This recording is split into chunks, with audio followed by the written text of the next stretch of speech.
Think about it. So much life happens around the table. It's where we eat, where we write, where kids play, where friends meet for coffee. It's where we laugh and where we cry. We're all together, sitting shoulder to shoulder and eye to eye. Everyone has their place. As people come and go, the table remains. And there, we all have a seat. I say something. We all matter in this room. Each one of you matter. Do you believe that? In today's society, it can be kind of hard to believe. You know, school can be tough. Classes can be hard. Sometimes people are mean. I don't know about you, but I know people look at me a little bit differently. And it's kind of a bummer. But that doesn't change the fact that we matter.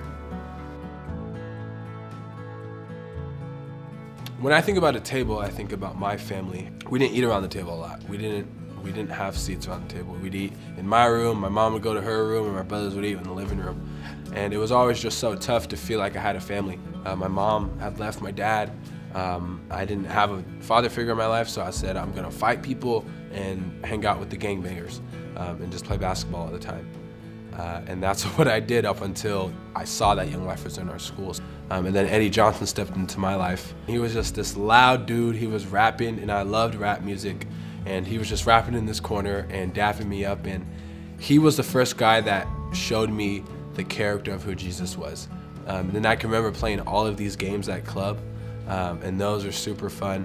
And then we talked about Jesus at the end. And I'll be honest, the first couple of times we talked about Jesus, I didn't care about that because I was sitting next to some girl and I was only talking to her. But then when Eddie spoke about Jesus and I saw the passion and I saw that his life had been impacted by Jesus, it changed my life forever. And that is why I'm working with Young Life today. Since 6th grade, my life has been impacted from Young Life, from someone speaking into me and telling me who the true heart of God. We started in middle of last school year, so Valentine's Day was our 1 year. I had this preconceived notion that I knew what I was doing. I don't. I'm along for the ride just as much as the kids are, just as much as the leaders are. God has showed up at club in numerous ways that I would have never expected. I like the story of Bible. I like coming and play my sword. What's your favorite thing to do here? Play game. Do you come here a lot?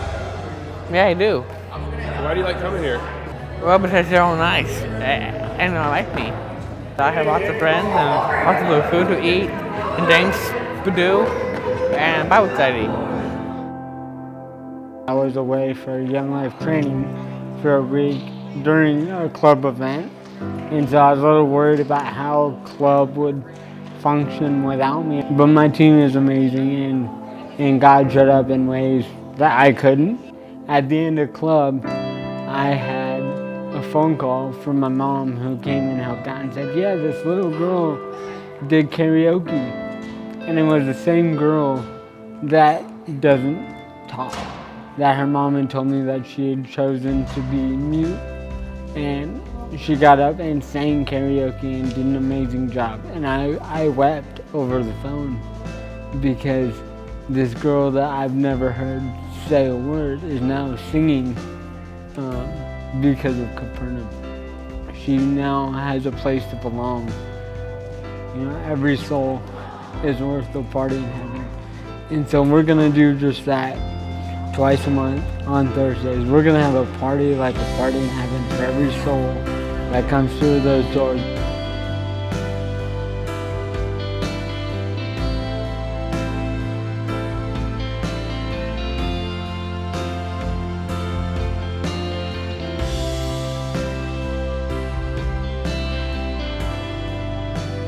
I was walking in the store, my sister and me, we took the boys to go get pictures taken, and she was like, how old are you?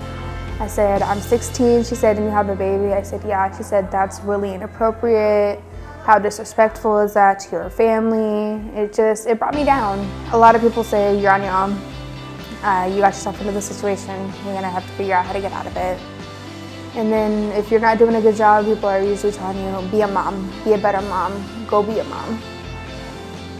It's pretty hard, actually. When I was pregnant, I lost all my friends. And I started coming here, and I actually made new friends again. Just really connecting with the girls, and then meeting all the new babies that come. We actually have a date coming up where all of us go together. We're having a mom date. I actually connected really good with Sydney. She comes, picks me up every group. She's offered to watch the baby for me while I'm at school. She offered to take me to school and then take me to church with her. And me and her have a really close bond right now. And I'm actually really excited about this group. I love this group. I just know that that's me, I did that, I made that, I gave her life, and she's changed my life. Like, I really wasn't going to school, I was out kicking it, I wasn't doing good. I could have ended up dead or in jail if I continued going down my path, but then she came and I just had to start going to school, and I really changed my whole life. That's somebody that's looking up to me. That's somebody that I got to, show that this is the way. And I like waking up to her every morning. She's just everything. My cousin, she went to the Tacoma one, and then when I was 5 months pregnant, she told me that they have a Lakewood one now, and they came and picked us up one day, and then ever since then I've just been coming. It engages me with other moms, and I like going on outings with my daughter and getting together with other moms and their kids. The things that they teach us is really good too. Like, they'll teach us about God and our kids and how to be patient and stuff like that. They teach us really good lessons to learn. I feel like they are really somebody that you can talk to about what you're going through, and they have little things like resources sometimes. My daughter, her name's Zamora. She's 7 months. She's going fast. She's just amazing. I love it. I love being a mom. I was involved in Young Life in high school. I was a Steilacoom High School graduate. Summer of '86, the persistence of my Young Life leaders took me to camp, and was presented with a full picture of what the gospel was, and made a faith decision there at Malibu. Sometimes the message of Jesus, just the pure message of Jesus, is lost in all of the institutionalism. And so to see Young Life where people just enjoy being there, my leaders, their names were Jim Troyer and John Lewis, just people who loved God and loved life. And committee's a neat opportunity. It's just a great way to maintain some contact with the ministry, but at the same time to support what the leaders are doing hands-on in the high school every day. And so, yeah, just the opportunity to support those guys, both financially, morally, prayerfully, all those ways it's a neat way to stay involved with the ministry. Just the atmosphere was just like really positive, and I really liked going there. It was just really nice to like have that bond with like the leaders there. That's where I like started like getting into like my Christianity, like building up to that. So it like grew over the years. I thought it was gonna be like, oh, it's a church thing. It's probably gonna be boring. I didn't like really recognize like how fun it was until like the end of it. So I thought it was really cool. When I go into campaigners, it feels like it's all my closest friends, and we have the greatest time there. We all hang out, we talk about Jesus. It's great. It definitely feels like a second family to me. Camp for me was pretty fun. It was really wild. One thing I took away from that was that God really cares about you in more ways than one. And I love how you could go to any leader and talk to any of them about that. I think I would when I would get older, I would tell like kids about God and like how they should have a relationship with him, because they're important and they're valued. I want to pass like what I experienced. Like I don't want to be the only one to experience this thing. I want to pass down to other people younger than me, so they can grow up with the same experience I had. I guess it gets tiring sometimes when kids throw it back in your face and kids don't want to hear about it, or you feel like kids are going down the wrong path. But then I turn it around and I say, I wonder how Eddie felt when he was pouring into me, and I was dating every other girl. I wonder how Eddie felt when I was like this and like this. So I trust in that Eddie had the patience with me, so he'll have the patience with my kids. Because my life has been not just changed for this life, but has been eternally changed forever.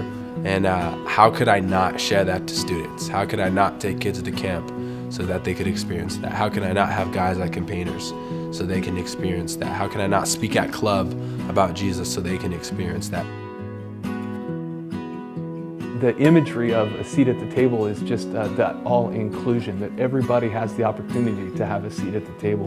And you're reminded of Jesus' own words when he was talking to the Samaritan woman about dinner at the table, and she says even the crumbs that fall from the table are worthwhile. We're not only needing to take the scraps or the crumbs that fall off the table, because of Christ's sacrifice, we get a seat at the table. That's something, that's significant. That's God's heart, that everybody, top to bottom, all the ministries, Young Lives and Capernaum and straight Young Life for high school kids or Wildlife for the junior high kids, that everybody has that seat at the table. A seat at the table for me means I belong, that I have a voice that's heard. And I don't think it's just a seat at the table for anybody and everybody, but it speaks invitation, that there is a table for you with your name on it.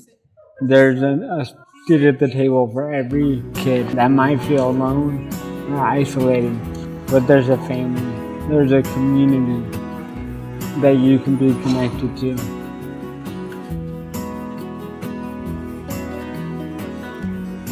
As people come and go, the table will always be a place to have life, a place to belong. Where will you find your seat at the table?